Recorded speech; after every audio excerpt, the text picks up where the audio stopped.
요즘 다리가 자주 저리시나요? 앉아 있다가 일어날 때 찌릿한 느낌이 들거나 밤에 자다가 다리가 저려 잠에서 깨는 일이 반복된다면 오늘 영상을 꼭 끝까지 시청하시기 바랍니다.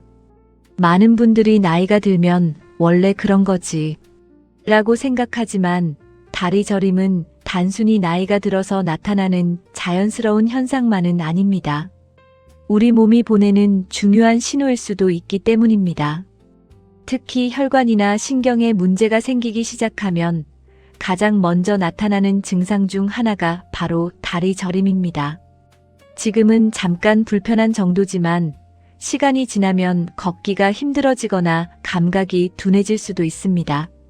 오늘 영상에서는 다리 저림이 생기는 진짜 이유와 절대 방치하면 안 되는 경우, 그리고 집에서 쉽게 실천할 수 있는 예방법까지 차근차근 알려드리겠습니다. 나이가 들면서 가장 많이 듣는 이야기 중 하나가 바로 다리가 저려요입니다. 처음에는 오래 앉아 있었기 때문이라고 생각합니다. 며칠 지나면 괜찮아질 줄 알고 대수롭지 않게 넘깁니다. 하지만 어느 순간부터는 같은 자세를 오래 유지하지 않았는데도 저림이 반복되고 걷다가도 종아리나 발끝이 찌릿한 느낌이 생기기 시작합니다. 밤에는 더 심해지는 경우도 많습니다. 잠을 자다가 다리 저림 때문에 깨거나 뒤척이다가 겨우 다시 잠드는 경험을 하신 분들도 적지 않습니다. 이런 증상이 반복되면 수면의 질까지 떨어지고 낮에는 피곤함이 계속 이어질 수 있습니다. 문제는 많은 분들이 이러한 증상을 단순한 혈액순환 문제 정도로만 생각한다는 것입니다. 마사지만 하면 괜찮아질 거라고 생각하거나 파스를 붙이고 버티는 경우도 많습니다. 하지만 실제로는 혈관 건강, 신경 건강, 혈당 조절 상태까지 함께 살펴봐야 하는 경우가 적지 않습니다. 특히 당뇨병이나 고혈압이 있는 분이라면 더욱 주의가 필요합니다. 지금 느끼는 작은 저림이 단순 피로인지 아니면 몸이 보내는 중요한 경고인지 구분하는 것이 무엇보다 중요합니다. 그렇다면 왜 다리 저림은 절대 가볍게 생각해서는 안 될까요? 우리 몸의 신경은 전기선처럼 뇌와 근육을 연결합니다. 혈관은 그 신경에 산소와 영양분을 공급하는 역할을 합니다. 만약 혈액순환이 원활하지 않거나 신경이 손상되기 시작하면 가장 먼저 이상 신호가 나타나는 곳이 손끝과 발끝입니다. 그래서 다리 저림이 가장 흔한 초기 증상이 될 수 있습니다. 특히 당뇨병이 오래 지속되면 높은 혈당이 말초신경을 서서히 손상시킬 수 있습니다. 처음에는 발끝이 저리거나 화끈거리는 정도지만 점차 감각이 둔해질 수 있습니다. 감각이 떨어지면 작은 상처도 잘 느끼지 못해 치료 시기를 놓칠 위험이 커집니다. 혈관이 좁아지는 말초 동맥 질환 역시 주의해야 합니다.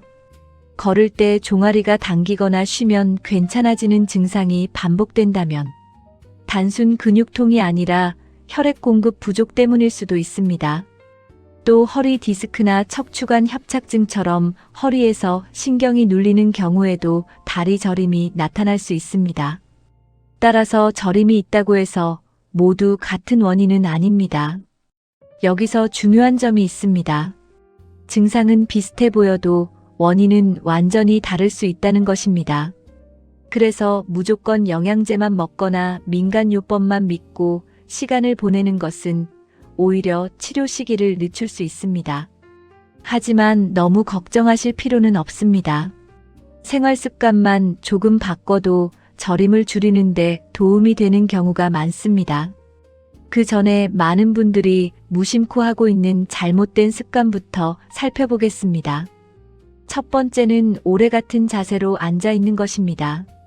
텔레비전을 보거나 스마트폰을 오래 사용하면서 몇 시간씩 움직이지 않는 경우가 많습니다. 그러면 혈액순환이 둔해지고 다리 근육의 펌프 기능도 약해집니다. 결국 발끝까지 혈액이 충분히 전달되지 않아 저림이 심해질 수 있습니다. 두 번째는 다리를 꼬는 습관입니다. 잠깐은 편하게 느껴질 수 있지만 혈관과 신경을 압박하는 시간이 길어질수록 저림이 심해질 가능성이 있습니다. 특히 이미 혈관 건강이 좋지 않은 분이라면 더욱 영향을 받을 수 있습니다. 세 번째는 혈당과 혈압 관리를 소홀히 하는 것입니다. 증상이 없다고 약을 거르거나 식습관 관리를 하지 않는 경우가 있습니다. 하지만 혈당과 혈압은 눈에 보이지 않는 사이 혈관과 신경을 조금씩 손상시킬 수 있습니다. 그러다가 어느 날 다리 저림이나 감각 저하로 나타나는 경우도 있습니다. 네 번째는 운동 부족입니다. 운동을 하지 않으면 종아리 근육이 약해지고 혈액을 심장으로 밀어 올리는 기능도 떨어질 수 있습니다. 그래서 가벼운 걷기만으로도 혈액순환 개선에 도움이 될 수 있습니다. 마지막으로 증상을 참고만 있는 것도 문제입니다. 몇 달 동안 계속 저린데도 나이 때문이겠지 하고 병원을 찾지 않는 경우가 많습니다. 그러나 증상이 반복되거나 점점 심해진다면 정확한 원인을 확인하는 것이 무엇보다 중요합니다. 그렇다면 지금부터 집에서도 실천할 수 있는 도움이 되는 방법들을 하나씩 알아보겠습니다. 첫 번째, 매일 꾸준히 걷기와 종아리 운동을 하십시오. 걷기는 특별한 장비 없이 실천할 수 있는 가장 좋은 운동 중 하나입니다. 특히 종아리는 제2의 심장이라고 불릴 만큼 혈액을 다시 심장으로 보내는데 중요한 역할을 합니다. 하루 20-30분 정도 자신의 체력에 맞게 걷는 습관을 들이면 혈액순환과 근육 유지에 도움이 될 수 있습니다. 오래 앉아 있는 경우에는 1시간마다 일어나 발목을 돌리거나 발 뒤꿈치를 올렸다 내리는 동작만 해도 혈액순환 개선에 도움이 됩니다. 두 번째, 혈당과 혈압을 꾸준히 관리하십시오. 당뇨병이나 고혈압이 있다면 다리 저림은 단순한 증상이 아닐 수 있습니다. 약을 규칙적으로 복용하고 정기적으로 혈당과 혈압을 확인하는 것이 중요합니다.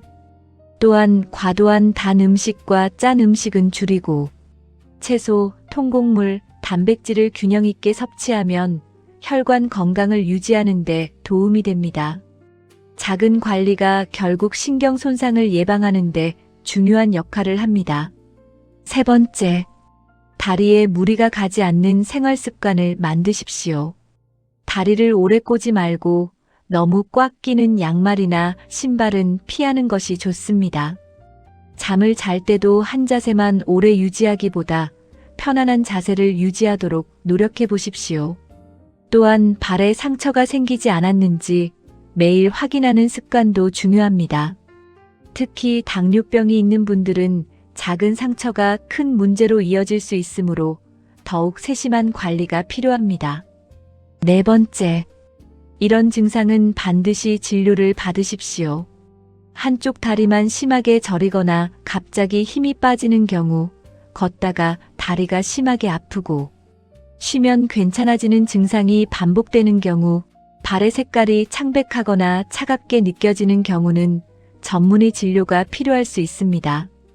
또한 저림이 몇 주 이상 지속되거나 점점 심해진다면 원인을 확인하기 위한 검사가 도움이 될 수 있습니다. 조기에 원인을 찾을수록 치료와 관리의 선택지도 넓어집니다. 여기까지 들으셨다면 이제 왜 단순히 나이 탓으로 넘겨서는 안 되는지 이해되셨을 것입니다. 오늘 내용을 다시 정리해 보겠습니다. 다리 저림은 단순히 피곤해서 나타나는 증상일 수도 있지만 혈관이나 신경 건강에 이상을 알리는 초기 신호일 수도 있습니다. 특히 당뇨병이나 고혈압이 있는 분이라면 더욱 주의 깊게 살펴보는 것이 중요합니다. 오래 앉아 있는 습관, 다리를 꼬는 자세, 운동 부족, 혈당과 혈압 관리 소홀은 모두 다리 저림을 악화시키는 원인이 될 수 있습니다. 반대로 규칙적인 걷기, 꾸준한 혈당과 혈압 관리, 올바른 생활 습관은 다리 건강을 지키는데 큰 도움이 될 수 있습니다. 무엇보다 중요한 것은 반복되는 저림을 단순한 노화 현상으로만 생각하지 않는 것입니다. 몸은 항상 작은 신호부터 보내기 시작합니다. 그 신호를 일찍 알아차리는 사람이 더 건강한 노후를 준비할 수 있습니다. 혹시 최근 들어 다리가 자주 저리거나 밤에 다리 때문에 잠에서 깨는 일이 있었다면 오늘 알려드린 내용을 한번 점검해 보시기 바랍니다. 작은 생활 습관의 변화가 앞으로의 건강을 지키는데 큰 도움이 될 수 있습니다. 또한 가족이나 부모님께서 비슷한 증상을 자주 호소하신다면 이 영상을 함께 공유해 보시는 것도 좋겠습니다. 증상을 가볍게 넘기지 않는 것이 건강을 지키는 첫걸음입니다. 영상이 도움이 되셨다면 구독과 좋아요 잊지 마시고요. 다음에도 과장 없는 건강 정보로 찾아뵙겠습니다. 감사합니다.